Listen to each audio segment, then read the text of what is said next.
go. There we are. I screwed up. No, it's okay. I was I like, thought I had my video on. nice to meet you. Nice to meet you too. Sorry about that. No worries. Yeah, so our podcast is about your journey in the music industry and how you got to where you are now. Hmm. So I did read that you are based now in LA. Are you from Los Angeles? No, it's a long story. I'm from all over the place. Okay. I'm born in Holland, raised in New Zealand and Australia. That's not that long. That's the abbreviated version. But yeah. Okay. But my parents are Iraqi-Syrian. Oh, cool. So you're born in Holland, moved to Yes. New Zealand, Australia. How old were you when you moved to Australia and New Zealand? By the time we got to New Zealand, I think I was it was 2000. I know Okay. that. So I was 7. Oh, wow. And then we lived in Montreal for a bit, all through Europe. And then by the time I went to Australia, it was 2004. Okay. And Yeah. how did you get into music? I started singing in churches and schools, but I didn't really consider it as a career option. It wasn't until much later in life, I think I was doing some things in high school, but I started writing my own songs in college. I went to college for pre-med and it was great, but I wasn't feeling very creative, so I would come home and just immediately start writing songs. And then I got into music because I was on the way to my last exam, and my dad was like, you've been writing all this stuff in your room and posting it online, but I think you should try and go all the way with it.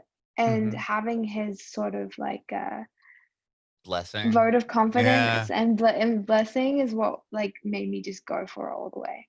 Oh my gosh. So you were almost finished or did you finish med school or I pre-med? finished pre-med. Yeah. Oh my gosh. So when you finished, that's when your dad was like, you know what? Why don't you do the music thing?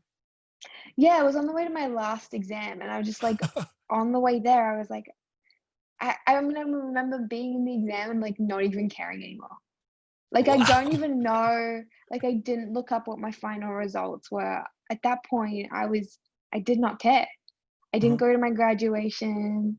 I didn't, I wasn't mentally there anymore.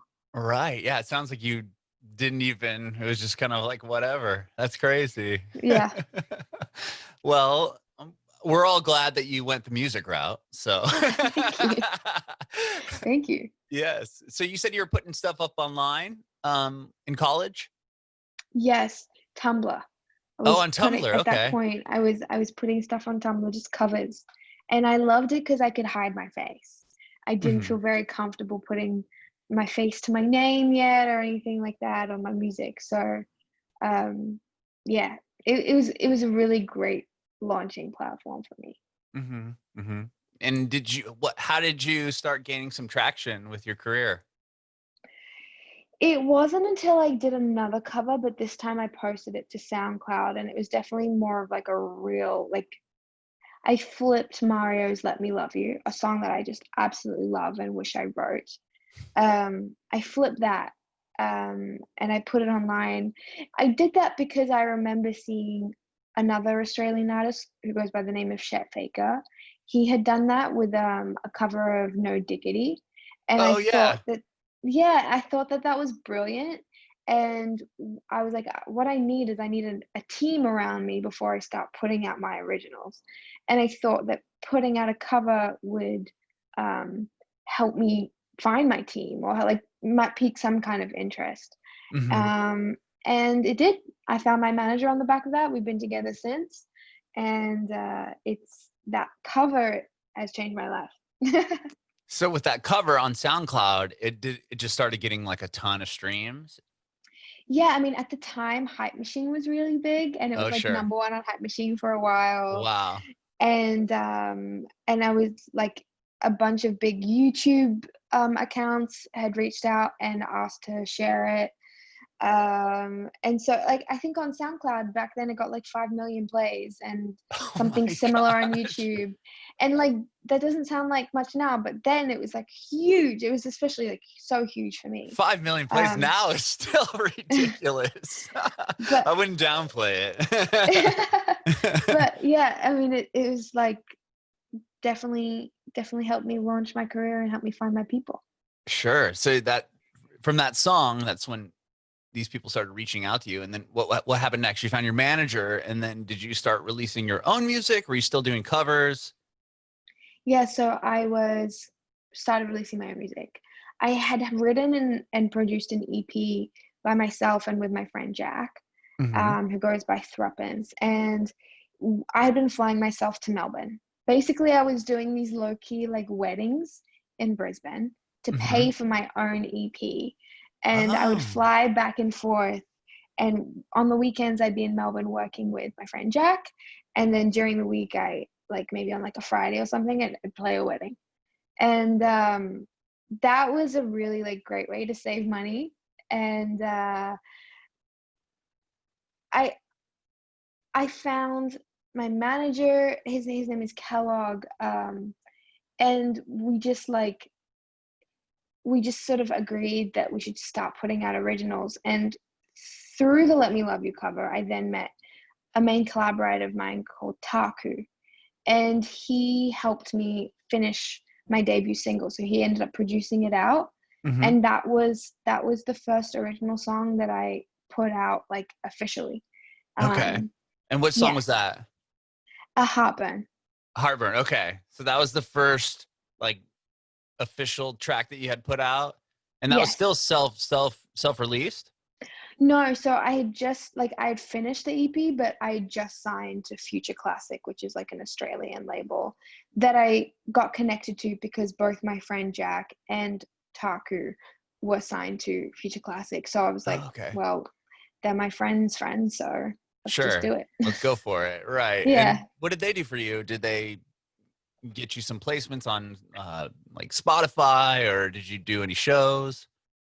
Um, I a lot of the stuff that happened was not organically through my relationship with Taku.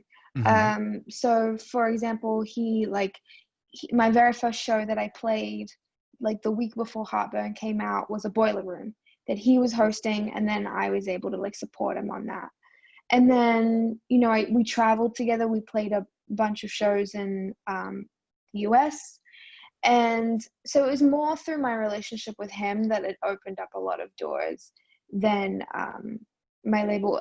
A big thing that happened with that song as well was it got played on Pharrell's radio station, like during the first couple of months that the Beats One radio show on Apple Music started Uh-huh. happening. And then through that as well, um, Kylie Jenner's Snapchat was a really big place to find new music, and she had played Wow. Heartburn a bunch of times as well. And so all of those things together sort of created the perfect storm, and I got very lucky with that very first song. Wow. Kylie Yeah. Jenner. She put it on her Snapchat. Yes. Oh Her my gosh. Snapchat was huge at the time. Oh, I'm sure it's still huge. She's Yeah. like one of the most followed people like on the planet, right? I mean, Right. Yeah. did Very you cool. did you see like wow, how did you have Snapchat and it like popped up as like a notification, or how did No, you see it? I saw it because I think my sister woke me up. Like, I think she woke me up because she's a big Kylie fan. I was just like, "Can you believe this? This is your song in the background." And I got tagged by a bunch of people, and I think some Kylie fan accounts as well. Oh. And I was just really surprised. But it was my first time, not really the first time, maybe the second time, but seeing when you put out a song, the exhilaration of just like today could be the day that my life changes. The Mhm. possibility to me is really what keeps me in this industry. And it's so exciting to me that someday you could wake up and someone over there thinks what you're doing is really cool and decides to share it with the world. And I Mhm. love that chase. Yeah. Wow. What an experience to have her post that song and then have everybody kind of calling you. I mean, you would have never guessed that the day before. You know, That's you what wake I'm up in the saying. morning and you're like, oh my gosh, Kylie Totally. Jenner. Yeah. Wow. Okay. So that really got stuff moving for you then with Heartburn. And then from there, what happened next for you? After that, I put out an EP called 29. Mm-hmm. And I was going through a phase where the music was much darker than I guess it is now. And a lot of that came from, like, I was talking a lot about addiction and insecurity and a lot of heartbreak, honestly. And from there, I sort of just like was able to put out like my debut project, not an album. I still haven't done that yet, but that was really exciting to be able to like share that. But like I said, a big part of it was that I still, to some degree, was still hiding my face. Still, like, even in the EP cover, you could really only see my eyes.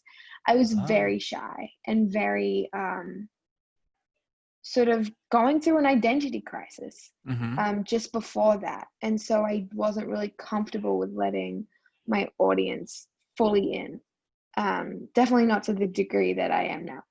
Sure. Oh, wow. So you didn't have like, you didn't want your image on the online or on the record or anything like that? No, I was just, I don't even really know from what it stemmed from, but I think it was just my own insecurities and about how I looked, and yeah. Yeah. Come a long way. Sure. I mean, well, I'm looking at that EP now. You worked with Phineas on there? Yeah. Oh, on the second one. Yeah. Oh, okay. So that's not the same record? Am I looking at the wrong one maybe? That one's a different record. Okay. Yeah, 29 is the, sure. Okay. Yeah. I'm looking at the follow-up. Okay. So 29 was the first record. That's the one that contained Heartburn. Yes. And then, okay. So from there, the next release you put out, was that the next EP? Was that the one with Phineas or no? Am I skipping way ahead? There was a joint EP between myself and Taku in between those. And then we just toured that for like a year, I want to say. And then the follow-up to that was then my solo again. And that's the one with Phineas. Wow. Well, tell me about those tours in between the record with Phineas, where the show's just getting bigger and the crowd's getting bigger. Are you seeing like a lot of traction there? They were really special shows because they were billed as like Taku and Wafia. And Taku was like, I'm not sure if you're familiar with his work, but he comes from a very like legendary beat maker world. Like he did like 50 Days of Dilla on Bandcamp and SoundCloud, but then sort of gained a name for himself in this very like hype beast world and like soul-lection world that was so foreign to me. But I guess so I was really able to, a lot of his audience really gravitated to me. And then obviously we had the joint project, and when we started touring together, we played these huge rooms because he'd never toured before. And I was so lucky to have that leg up. Like he just opened so many doors to me that otherwise would not have been possible. And having his like fan base be into what I was doing, and like, you know, he then he's also a photographer, and so he took a bunch of photos for my EPs as well, and it was just great to see that relationship grow and see the shows get bigger. And he doesn't really play shows anymore, so those are really the only shows he ever played were the ones that we did together. And I'm very like honored to have done that with him. He's like my big brother and my guardian angel, and I'm so thankful. That's so amazing. That's really cool. And then, okay, so you did this tour, and then when you guys got back from the tour, did you just immediately start working on what became that next EP? Yeah, so that EP came next. It dealt with a lot of themes of like transparency and honesty. I talked about falling in love with different people for the first time, and like my sexuality, and one of those sessions, it was really the first time I started doing sessions outside of Australia and having more Oh, of a presence in LA. And okay. one of those sessions just happened to be with Phineas. Oh my And gosh. it was like, it was so funny. It was such a bizarre session. Like I wasn't feeling it. Like I was meant to go to the airport later that day. I was like, my brain was really scattered. I had my bags packed in with me. And he was like, you know what? We don't have to write anything today. And I was like, oh, it's so great to just connect with you. So we grabbed vegan food, we came back, and then I was like, wait, I really like you. We should definitely write something. And so we had like 30 minutes before I had to like call an Uber. And we just wrote a song so quickly. And then eventually we needed like a choir on it. And he was like, well, instead of getting a choir, my sister Billy can do it, and my mom and dad can hop on the song too. And so the O'Connell family make the whole choir in the song, and it was such a special thing to share with him and his family, because they'd never sung together on a song as well. And I'm so honored that it's our song. Yeah. Oh my gosh. How crazy. Yeah. So you had Billie Eilish singing on your track probably before, obviously before she really, really, really blew up, or it would be a Yeah. feature and a big deal. Not just, Ocean oh, my Eyes was sister. out. I believe Ocean Eyes was out, and a bunch of other songs, but they were just like down. Like we had toured together in Australia after that song had come out, and like they're just always so nice to me, like the whole family, and just so kind and very easy to be around. So there's never this air of like we're not down, Right, for like right. what we've done together. Yeah, so that's it. That's really cool. So you got the tour with Phineas in Australia, or with Billy? Um, well, it was like a touring festival, Oh, and okay. Billy was one of the headliners, and I was also performing earlier in the Rad. day. That's Yeah. so cool. That's so cool. And then, okay, so you put that record out. And from there, that was the latest release prior to like the new stuff that you have coming out, right? That's Full right. length. Okay. Well, I want to know about the new record, or is it going to be an EP? You have a couple songs out so far. Yeah. So I have an album coming out next year, but I sort of wanted to put out a few of them now, like Mm-hmm. put it, and it's called the Good Things EP.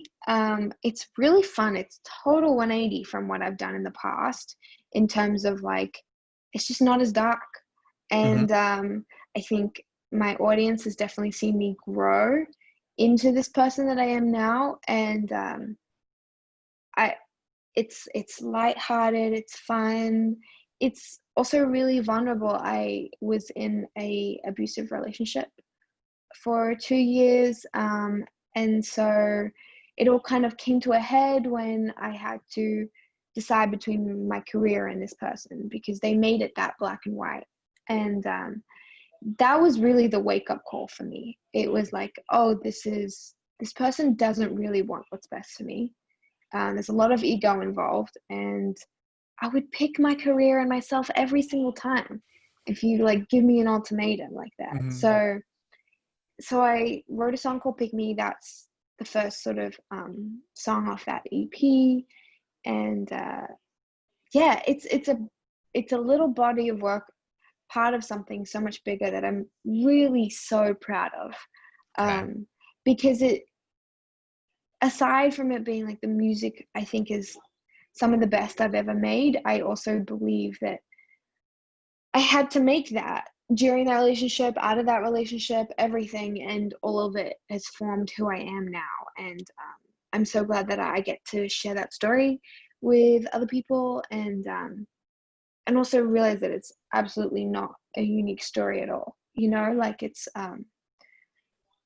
so I like to be able to like and do my part and Mm-hmm. share that. Yeah. Yeah.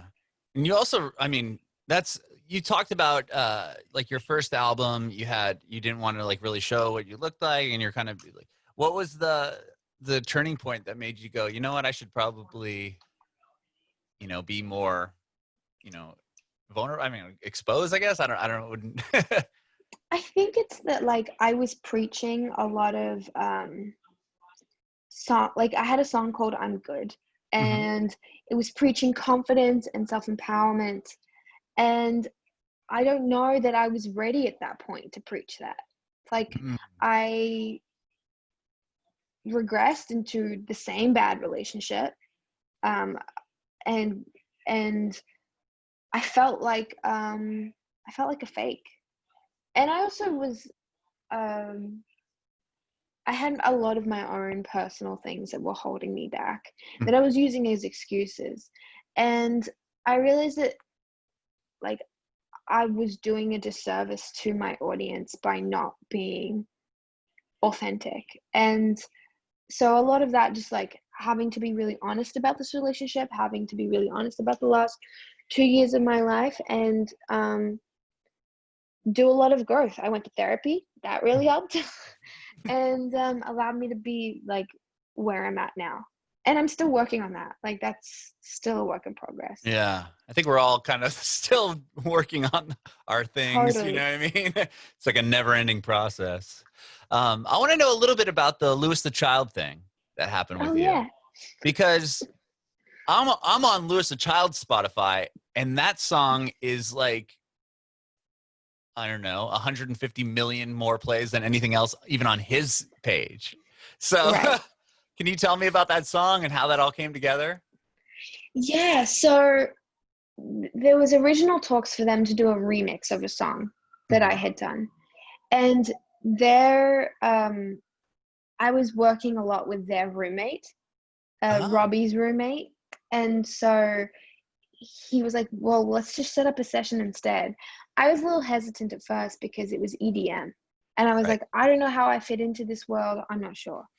And so I saw that this songwriter that I really, really wanted to be in the room with was going to be there. His name is Rabel. Okay.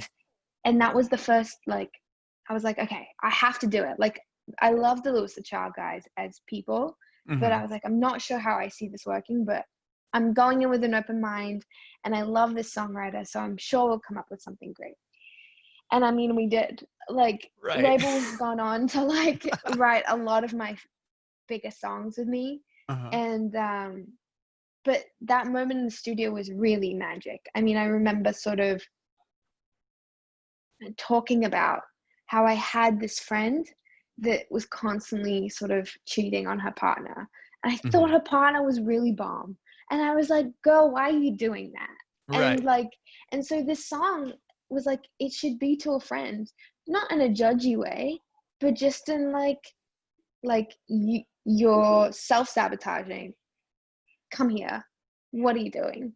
And I'd never heard that perspective in EDM music. Mhm. And so it just became this sweet, sweet song. And I was not sure about this song. Like, even I was like, I know that I like it, but I'm not sure how other people are going to respond to it. I Mhm. think it's a really sweet song. But it was my manager who, when I sent it to him, he was like, I think he responded in the email thread, hello, hit. And he, like, he's the kind of manager that does not like, and I love him for it. He doesn't give me a lot of praise. He Right. doesn't like gas me up. So for him Mhm. to say that to me, I was like, okay, this has got to count for something. And Yeah. it counted for 150 million streams. 160. Actually, almost 161. But Wow. still, that is so crazy. Yeah, so he knew Yeah. it was a hit.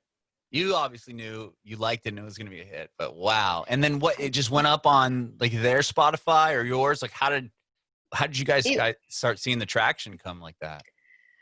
it started to go up on our, like, it was like a joint track, Mhm. and we'd released it the first week of Coachella. So Oh, then by second week of Coachella, we had gotten the official Coachella filter. That was a real big leg up. And then we got to debut it there. Like the first live performance was at Coachella. And it was huge. It was in the Sahara tent. It was like oh man. at I want to say, I can't remember if it was sunset or nighttime. I don't remember.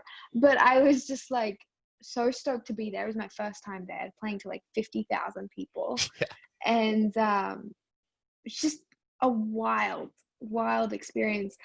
Honestly, from there, it just did its own thing. I'm trying to think back to like if there was one particular moment, but I don't think it was. It was just like a lot of, like, Louis the Child obviously have like an incredible fan base that just like loved the song, and we played the song wherever we could. We played it at like Red Rocks a bunch of times, and Rad. I supported them on tour, so that was really helpful, I think, to the song. Like at the end of every night, I would come and close the set with "Better Not." But yeah, it's not like I can say, you know, there's a lot of songs now that you're like, oh, it was a TikTok moment. It didn't have that. It's definitely had that kind of TikTok moment since, but at the time of it, definitely not. It didn't. And that's just so, like, that's so sick to me that it's, and I still think like it has the capacity to still surprise me. Like I don't know. I'm really proud of that song, and when I meet other songwriters, they tell me how much they like that song, and it's so affirming to get that from my peers. Yeah. Especially in a space where maybe they thought that like they weren't as interested they weren't as into EDM or like dance music like that. So I think it really speaks to the song, and it really is one of the things I'm the most proud of. Sure. Wow. With the Coachella thing, did you get to play Coachella? Did you have your own slot and they did, or that you just jumped on stage when they played? How did that work? Yeah, I just jumped on stage with them. I didn't That's have cool. my own slot. Like, yeah, I'd never been to Coachella before, and yeah, I hadn't really, up until that song, I don't think I'd made much of a name for myself in the American music scene. I hadn't, Got like, that was really, like, we played Lollapalooza last year, and I'm on the Lollapalooza lineup now. And like, I know that like opened up some doors for me that otherwise I would not have had. Aren't they doing Lollapalooza like today? Or like Probably, yeah. I think they are. I think it's like this afternoon. They're like doing like live stream. Oh, sick! I gotta watch it. Yeah. So was Coachella the one you were on? Was that last year's Coach? What year did you perform at it? That was 2018. Okay. Yeah. Do you remember who the headliner was? Yeah, Beyonce was. Oh, okay. Beyonce was the big headliner. So that year, whatever year that was. Yeah, I think that was last year, year before. I can't remember. I can't remember. Yeah, it all kind of meshes together, and then with the whole COVID thing, and then that the new lineup being canceled. Yeah, it's just the whole thing. But so very cool. The new songs are out. Like you said, you have two. I want to go back to those real quick. Yeah, so you picked me, and then Hurricane is the most recent one that you just put out. Tell me about that song a little bit. Yeah, so it was a song that I wrote. Well, to be completely honest with you, I wrote it while I was in this bad relationship. And it was the straw that broke the camel's back. My ex did not want me to go to that session that day, and it became a big fight. And it was very just like the usual kind of controlling, manipulative behavior that I was seeing throughout the relationship. But this was the first time it was like directed at my work. Right. And I was like, what are you doing? Like, I'm going to go. So I did, obviously. And we wrote this really great song. And the song, to me, I had to sort of change the meaning of it, to be honest. Because I didn't want to give that song to my ex. Sure. I don't think that they deserved a love song at that point. And so there was a time where I didn't like it because it reminded me of a really bad time in my life. And so I sort of grew back in love with it at a time where I was going through the breakup and listening to a lot of my music again. And I looked at the people that were around me and that were constants. And it was these people that had helped me through this really bad transitional phase of my life. And I was like, these are the people that deserve this song. This really is love. This is really what the essence of the song is about. I'm this mess and you keep me grounded. And so it's for my family, it's for my friends, it's for my friend that would pick me up at like 2 a.m. crying and make me apple crumble and let me share her bed. It's for those friends. And I'm really proud of that. I mean, there's a lot of secondary losses you go through in a breakup, especially one that's toxic. And it's easy to forget the people that like are there no matter what. Sure. You kind of take them for granted because you're too busy grieving something else. Yeah. So yeah, that's wow. That's I love that. I love that you were able to do that. Kind of flip the narrative as far as like you wrote it as far like a bad relationship, and then you were able to be like, you know what, this is actually for the people who are picking me back up. That's totally. that's really cool. That's really cool. So the rest of the record is done, or you're still working on it? Yeah, I mean, it's done. It's just a waiting game for August 21st. Okay, very cool. And it's still going to be quarantine. Is that weird putting the songs out during this situation? Yeah, of course it is. It's like in another world I might be touring right now, or it might help me get a support slot that I really want, or be able to do more like interactive things with my audience, like play an acoustic show. And so it's made us have to be a lot more creative, especially in terms of music videos. Sure. And I think we've done a really good job of that. But I am so ready to play a show. I'm ready. I don't know if like COVID was asking for that, but like I need to play a show as soon as I can. Have you done the live stream shows? I've done a couple of things on my Instagram live, but I feel it's tough. You know, a lot of artists rely on the touring to make money. Right. And there's a lot of these are half-baked opinions, by the way, but like I think it's like a tough time to ask musicians to do free live streams, especially when some of them maybe don't aren't financially in a place to do that, and they'll do it because, you know, it's under the like it's great exposure, whatever. But I don't know if it's good for live music as a whole for us to start thinking that musicians can just give us free live music. Yeah. And but at the same time I'm like, oh, but this makes so many people happy, and it's not about me. But also, for me to be able to do this in the future, I need to make a living on touring. So I have a lot of mixed feelings about it. For me, ultimately, I'm like, well, it doesn't hurt. I'm not doing anything else. Right. And I may as well just do that, or I'll do the Lollapalooza stream or whatever it may be. And I think that is inevitably better for everyone who's watching and all that. And also gives you something to do when you're not doing anything else. Yeah, so, really. But I see what you're saying totally, though. Like how many your fans are expecting their favorite artists to just play free shows for them now because they're at home. Like, I just, but it's also one of those things where I know a lot of people have been doing either like a Patreon or something like that, where you could pay a bit of money and then, you know, watch them perform. But even then it's like, I don't know.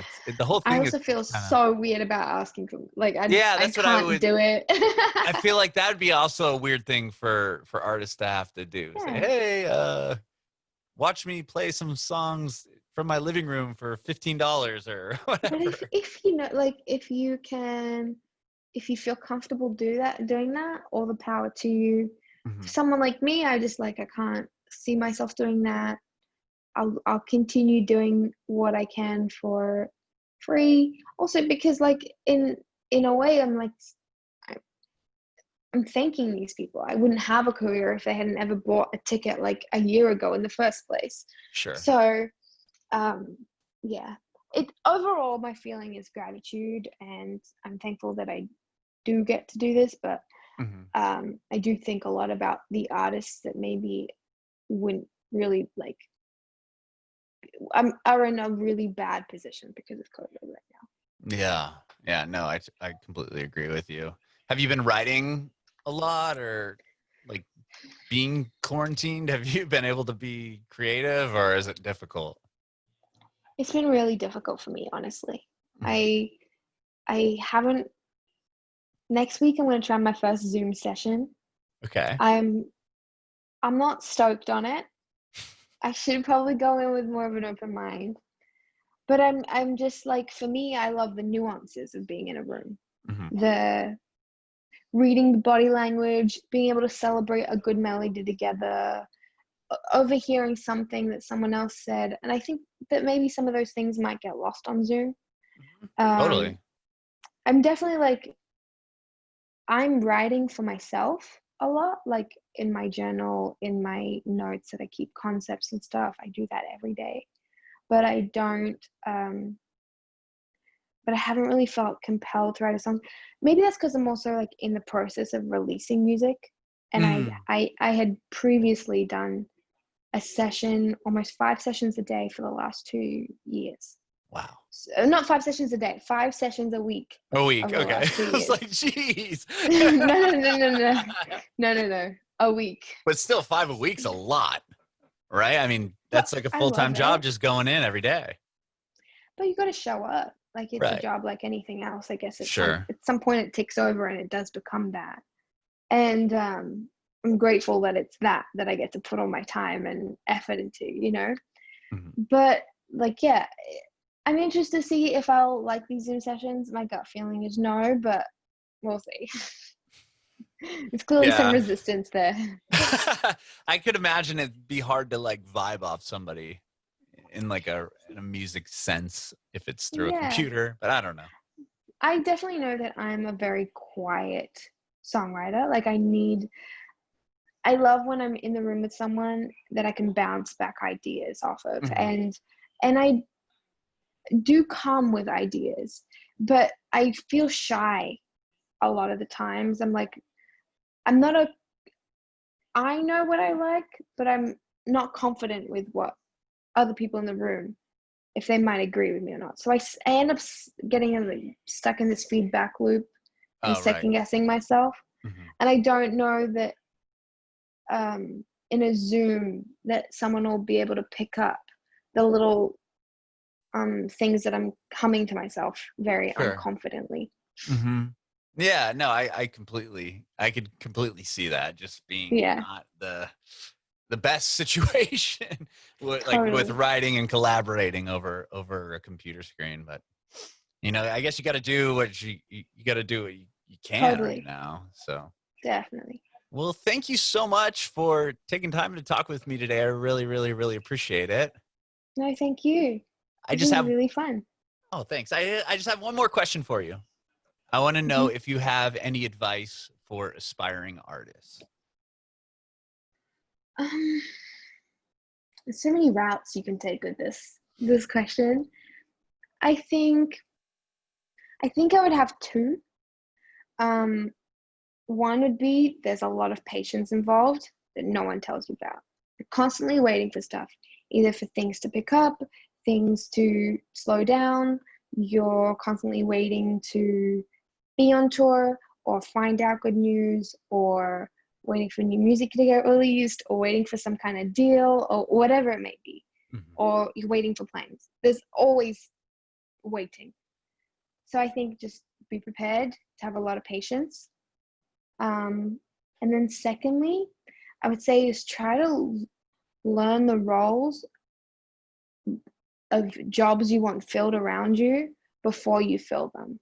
So like for me, like I was managing myself, I was booking myself, I was doing my own press, just sort of doing as much as I can myself, so that when someone comes in and I get like bring someone in on that role, I know what's expected of them. I have a whole new appreciation for what they do. And it's just like, in a way, just be as self-sufficient as possible, especially in those early times.